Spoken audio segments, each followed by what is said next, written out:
सिंध जियां खोड़ा में भी सकाफ़त जा रंग जरकी पिया ऐं सिंध टीवी नेटवर्क जे सॾ ते मज़लूम नियाणियुनि सां साथ जो वचन जे सिरे हेठि खोड़ा मीडिया हाउस ऐं प्रेस क्लब पारां सकाफ़ती रैली खोड़ा अबुलवा पुल खां कढी वई, जेका शाही बाज़ार खां थींदे बाबे मुस्तफ़ा गेट ते पहुती, जिते सहाफ़ी ऐं शाइर अब्दुर्रज़ाक तबसुम सहाफ़ियुनि खे सिंधी टोपियूं पारायूं वयूं, जॾहिं त रैली में नंढनि ॿारनि समेत ज़िंदगी जे मुख़्तलिफ़ शोबनि सां तालुक़ रखंदड़ शहरनि शिरकत कई, जेके क़ौमी गीतनि ते रक़्स कंदा रहिया।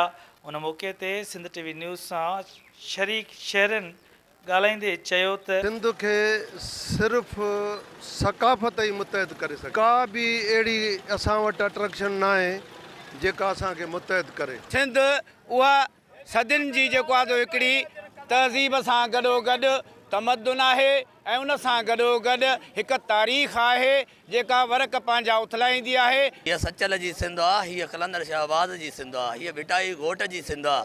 असां सिंधियुनि जी जागीर आहे। जो क़ौम सवारे सो जीअंदो रहंदो, जो आम उजारे सो जीअंदो रहंदो।